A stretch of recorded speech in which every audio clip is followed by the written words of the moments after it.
I love cinema. I watch anything and everything that I can get my hands on that looks entertaining. I feel like a lot of channels hold punches because they're afraid to either offend somebody. I don't give a damn. I'm gonna tell you, if I feel like something sucks, I'm gonna say it sucks. I was raised by my aunt, and my aunt used to take us to the movies all the time. Sometimes we see 2 to 3 movies in a Saturday. Some of my best memories were us watching horror movies during October. And Halloween, Friday the 13th, Exorcist, Leprechaun. Neighbors at a party and they invited a clown. The clown walks up like, "Hey, everybody!" I screamed and cried and ran home because I was like, "Not today, Satan."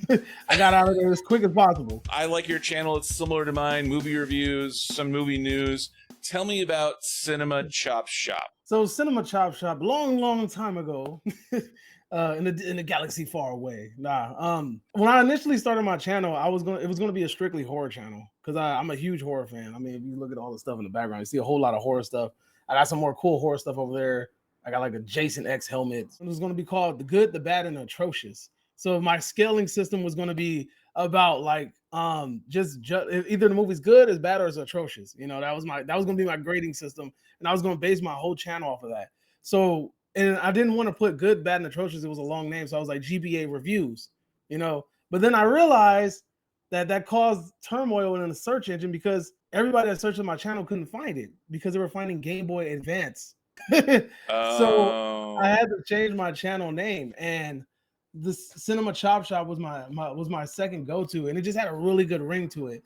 It just randomly came to me, and I was just like, Cinema Chop Shop. And I was like, oh, that's cool. Like at one point I was even going to do cult cuts, like cult, like CULT, cult cuts. And it was a play on cold cuts. But anyway, yeah. And everybody said that name was dumb as hell. So here I am, Cinema Chop Shop, you know. But I review everything. Foreign movies, horror movies, English movies, Spanish movies, Japanese movies. I've done a couple of Bollywood films. I love cinema. I watch anything and everything that I can get my hands on that looks entertaining. But the one thing about my channel that I feel like kind of separates myself from a lot of the other channels, I'm gonna tell you how I really feel. I feel like a lot of channels hold punches because they're afraid to either offend somebody or they're afraid that their opinion is going to get them blackballed or is going to get isolated. And me personally, I don't give a damn. I'm gonna tell you, if I feel like something sucks, I'm gonna say it sucks, whether it's an unpopular opinion or not. I've been talking about movies for years. I was like, why don't I just sit in front of a camera and just do it on the internet so that more people can actually hear me ramble and rant about movies? So if you get a chance, go to my channel, subscribe, and then if you the good juicy ones are usually the rants.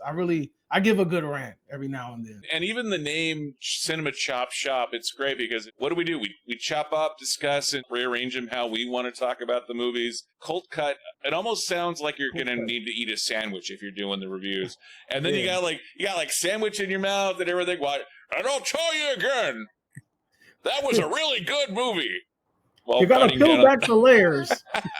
Like a good sandwich, you know. So yeah, my wife was like, "That's a dumbass name. Don't do it." I was like, "All right, if you're saying it's dumb, it gotta be dumb." You know? Tell me about you. Like, how did you become a movie fan? I was raised by my aunt, and my aunt used to take us to the movies all the time, like to get out of like LA. Because where I grew up in South LA, which is like the more like violent, more impoverished area. Like a lot of more stuff happens there. So she would always take us out of the area to see other areas. It was very important for her to do that. And one of the things that we did almost every weekend was go to the movies. Even if it was something that was semi-interesting, we was at the movies going to see it. Sometimes we see 2 to 3 movies in a Saturday. It was just like, it was kind of like a routine for us.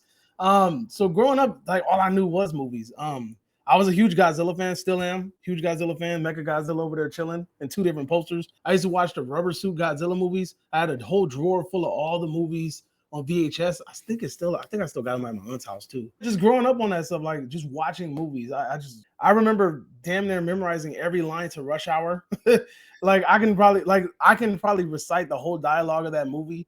I could probably recite the whole dialogue to Friday. It's like when I really think about it, like it's like movies are just a huge part of my childhood growing up, and it's been a part of my life. Like I still go to the movies as frequently as possible. But I am a little bit more reserved now of movies that I actually put money towards. If there's a movie that I want to support, I'm going to go out there and financially support it. I plan to do that for Terrifier because they're having a rescreening for Terrifier in the movie theaters. They're throwing it back in the movies. Terrifier 1. What was your favorite triple header that you remember watching as a kid? To be honest with you, it's all a blur. But I will tell you this. 3 movie experiences that stand out for me as a kid. 1, that waiting in that long-ass line to see Spider-Man 1. When the first Spider-Man came out, the opening weekend, that line wrapped around the damn corner. And that was just to buy the tickets at the ticket booth. Watching Jurassic Park for the first time. When I was a kid, I used to love dinosaurs. I think that was another reason why I used to like Godzilla. And so when Jurassic Park came out, I was like, hell yeah, I got to see this movie. You know, I remember waiting in that long line too to go see that movie, but it wasn't as bad as Spider-Man. And then my last memory is watching Good Burger with my aunt and her. I don't remember this, but she remembers it vividly. She tells me that in the middle of the movie, these two ladies started arguing because the lady's baby was crying, and the lady was like, "Why don't you shut that baby up?" And then they start yelling at each other and fighting and arguing. And I don't remember that. I must have been really into that movie in order not to not to remember any of that. But that's another Loki. That's another movie that I could probably recite from memory. I don't think I've seen Good Burger all the way through. I know I've seen like some of the show, like a few of the sketches from the show. Love Kenan Thompson though. Love him on SNL. His big breakout was a Nickelodeon show. He was on all that, and he had the Good Burger skit on there. And then he ended up having the Kenan and Kel show with him and Kel Mitchell. Kenan eventually just did some TV, and then he had a popular TV show, and then that ended up leading him to be on SNL. Then there was that wild internet rumor that was circling around for a couple of years that Kel was actually dead. And Kenan had survived Kel, but Kel had somehow died. And then Kel like popped up and was like, "No, I'm still here." Yeah, right. He's just like low key living on his own, just chilling, like, you know. Because I remember the last thing I saw him in was Mystery Men. He was Invisible Boy in Mystery Men. That's the last thing I've seen him in. I've never seen him again. He just fell off the face of the earth. What are your favorite foreign films to watch? Are they from a particular style, or are they from a particular country? I'm glad you asked. Last year we were on a real big Spanish kick, and then before that we were on a huge Korean kick. So I watched Old Boy. Have you seen the Korean Old Boy? No, I've seen the Spike version. F that movie. That movie is not good. It doesn't represent the movie at all. There's only one element in that movie to me that really made more sense than the original. There's just one thing. I don't want to say what it is because I want you to really experience the original for what it is. They're actually remastering the original and they're putting it in cinemas for a little bit. So if you get a chance to see it, I think it's gonna come out in like a month or so. I'd say you go experience it at the movie. The original Old Boy is amazing. But if I have to get somebody started on a foreign movie trend, you have to see I Saw the Devil. That is one of the dopest revenge movies I've ever seen in my life. It's Korean. Don't know the director, but I know that the main star that is in Old Boy, the Korean one, he's in that movie. There's an amazing cinematic moment in the back of in a taxi car where there's like a really cool turnaround camera effect.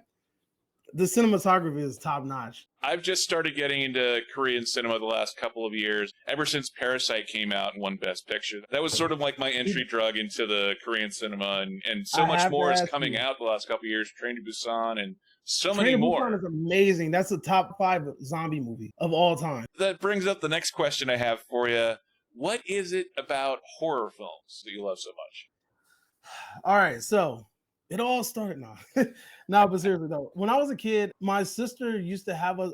Some of my best memories were us watching horror movies during October. Like I loved it. Like any channel you flip to, you're gonna find something. You're gonna find Halloween, Friday the 13th, Exorcist, Leprechaun, Candyman, Nightmare on Elm Street, everything. And it's just an integral part of my childhood in the month of October and watching those movies. Like it was always like every October we watched the horror movies on TV, and then it became a thing when I became a teenager and an adult. I just kept it going by in the month of October. Whatever cool horror movies come out, I'm going to go see it. How terrifying Chucky was to me, because I thought toys had a life of their own and they're going to come out of nowhere and butcher you in your sleep. You know, there's that. And then also Nightmare on Elm Street, you know, like how going to sleep, the sleep demon is going to get to you. Like, oh my God, I'm going to die, you know. And I remember my neighbors lying and saying that it was real and that if you didn't leave candy outside your house, that he was going to get you. And at the time, I never even seen the movie It yet. Like, it's just the idea of it, like a killer clown, just freaked me out. And I remember I was so freaked out that the neighbors had a party. The neighbors had a party and they invited a clown. And as soon as I'm hanging out with the neighbors, I'm talking, this clown walks up like, "Hey, everybody." I screamed and cried and ran home because I was like, not today, Satan. I got out of there as quick as possible. But yeah, but the one movie that probably messed with me the most was Candyman. That movie was crazy. Just the fact that you can utter some words. We all heard the urban legend of Bloody Mary, right? But you never had anything to visually connect it to. You just hear it's hearsay. you know. But when you watch this movie and this person says Candyman 5 times or 3 times, whatever it is, you literally see what happens to them afterwards. So you kind of get a visual. So it always freaked me out. Like I was afraid that if I said his name just too many times, it didn't even have to be in the mirror.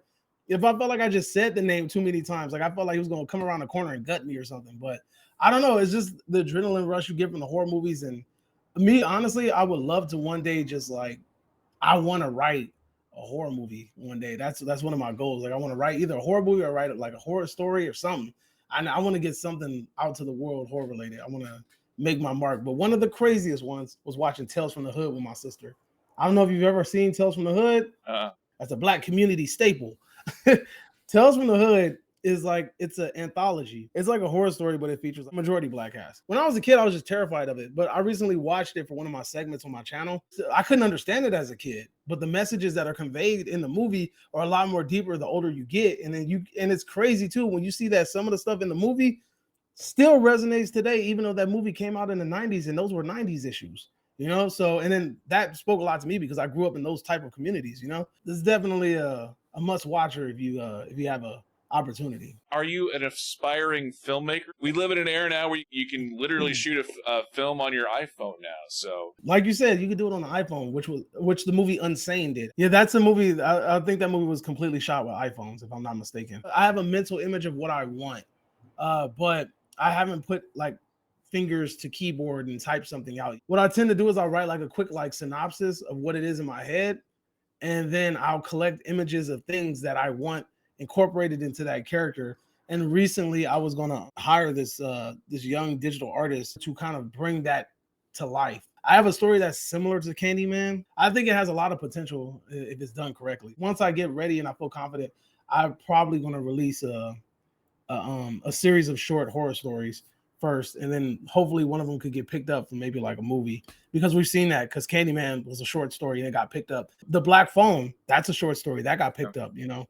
And then we're seeing short movies get created into full-length movies. I like your description of an aspiring filmmaker hiring a digital artist, who then every character the digital artist creates comes to life and starts killing people. That's one of the great things about horror films. All you need is a good high concept and a decent execution. You can have a pretty decent film, I think.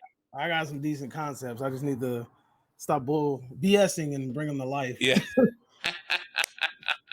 Davey from the 80s, thank you for letting me get to know you.